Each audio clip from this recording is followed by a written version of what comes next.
નમસ્કાર. વિશેષ ન્યૂઝમાં દિનેશ સિંધવ ફરી એકવાર તમારું સ્વાગત છે. ગુજરાતમાં સ્થાનિક સ્વરાજ્યની ચૂંટણીના પરિણામો આપણી સામે આવ્યા છે.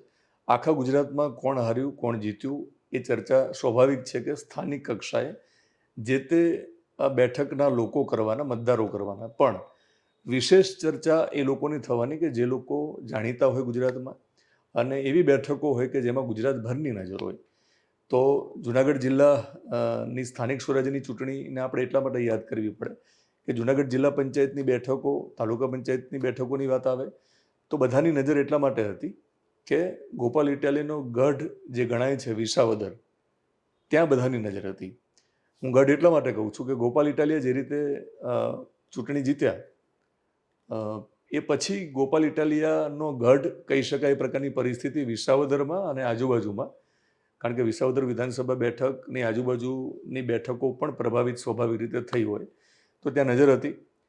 તો પરિણામો આપણી સામે આવ્યા તો જોઈ શકાય છે કે સુરતમાં તો આપણે જોયું છે કે આમ આદમી પાર્ટીના સુપડા સાફ થઈ ગયા છે. સુરતમાં ગોપાલ ઇટાલિયાએ ખૂબ મહેનત કરી. સુરતમાં જઈને તેઓ પ્રચારમાં પણ આપણને જોવા મળ્યા, તેઓ અતિ ઉત્સાહી પણ જોવા મળ્યા અને આશાવાદી પણ આપણને જોવા મળ્યા. તેમને લાગતું હતું કે મહાનગરપાલિકામાં આમ આદમી પાર્ટીનું જાડું ફરી વળશે અને મનોજ સોરઠિયાને આપણે મેયર બનાવીશું.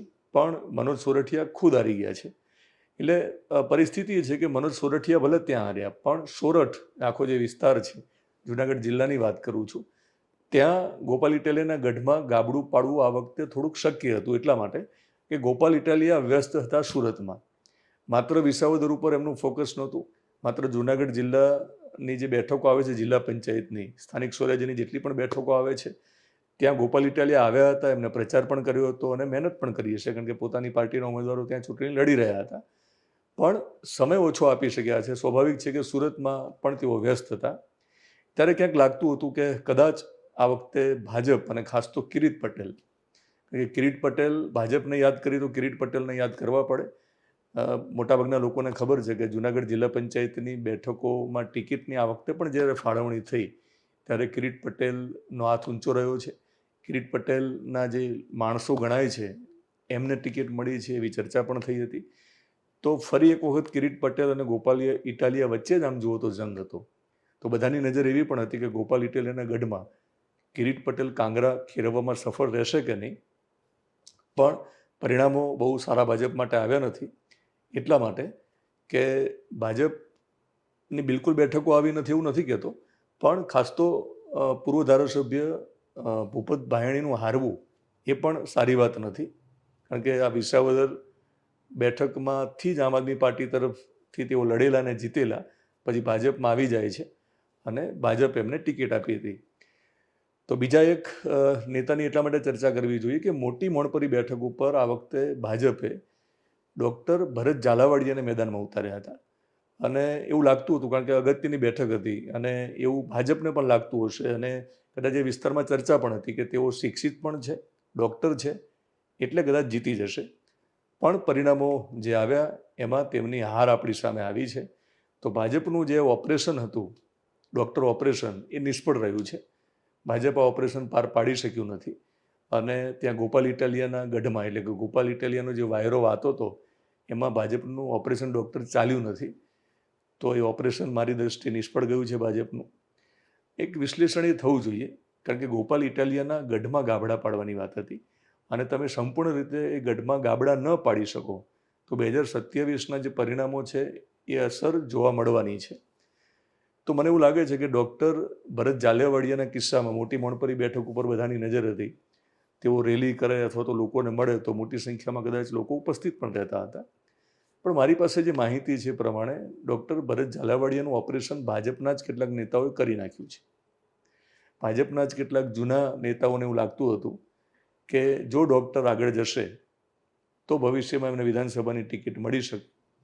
અને જે લોકોની વિધાનસભાની ટિકિટ ઉપર નજર હોય ત્યારે સ્વાભાવિક છે કે જૂના જે નેતા હશે એવું તો નહીં જ છે ને કે એક યુવાન ડૉક્ટર આવીને કાલે એમએલએ બની જાય.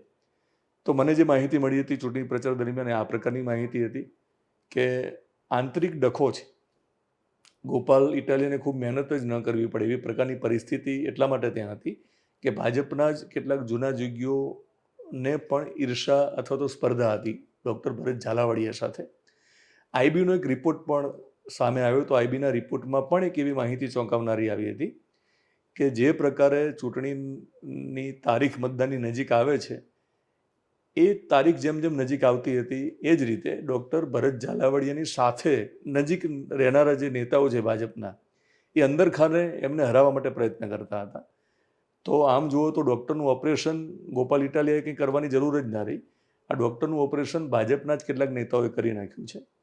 અને કેટલાક કિસ્સામાં તો લોકો એવું પણ કહે છે કે જ્યારે કિરીટ પટેલની વાત આવી તો એકવાર કિરીટ પટેલ જ્યારે હારે છે ગોપાલ ઇટાલિયા સામે તો પરિસ્થિતિ એવી છે કે એ વિસ્તારમાં ખાસ તો વિસાવદર અને આજુબાજુના જે ગામડાઓ છે એ જે વિસ્તાર છે સ્થાનિક સ્વરાજ્યની બેઠકોમાં આવતો ત્યાં કિરીટ પટેલને જો સાથે રાખવામાં આવે તો કિરીટ પટેલે ટિકિટ અપાવી છે કોઈ ઉમેદવારને એવું જો જાહેર થઈ જાય તો ત્યાં એ નુકસાન એ ઉમેદવારને પડે છે. એ પ્રકારનો માહોલ બન્યો છે. એટલે હવે તો પરિસ્થિતિ એવી છે કે કિરીટ પટેલે ફરી એકવાર ગોપાલ ઇટાલિયા સામે ખુલીને લડવું પડે અથવા તેઓ પડદા પાછળ પણ ગોપાલ ઇટાલિયા સામે લડવાનો પ્રયત્ન કરશે તો મને લાગે છે કે અત્યાર સુધી જે પરિણામ આપણી સામે આવે એ પ્રમાણે ઝડપથી સફળતા મળવાની નથી. પણ ગોપાલ ઇટાલિયાના ગઢમાં ગાબડા એટલા માટે નથી પડ્યા હું સમજું ત્યાં સુધી. મોકો હતો કદાચ 2027 પહેલાં વિધાનસભાની ચૂંટણી આવે પહેલાં ત્યાંની પરિસ્થિતિ અને લોકોનું માનસ બદલવાનો. જો બધી જ બેઠકો ભાજપે કબજે કરી હોત તો પણ એવું થયું નથી. ત્યારે જે રિપોર્ટ જે સૂત્રમાંથી માહિતી મળી છે ને આઈબીનો જે એક રિપોર્ટ મળ્યો હતો જે માહિતી મારા સુધી પહોંચી તે પ્રમાણે ભાજપના જે નેતાઓ છે એમનો આંતરિક જે વિખવાદ છે એમની ટાંટિયા ખેંચની આખી જે વૃત્તિ છે એના કારણે ભાજપના ઉમેદવાર ત્યાં ભેગા મળીને પણ ગોપાલ ઇટાલિયાના ગઢમાં ગાબડા પાડી શક્યા નથી. વિશેષ ન્યૂઝમાં તમે યુટ્યુબમાં મને જોતા હોય તો આપણી ચેનલને તમે સબસ્ક્રાઈબ કરશો. ફેસબુક પેજ અને ઇન્સ્ટાગ્રામમાં જોતા હોય તો ફોલો કરજો.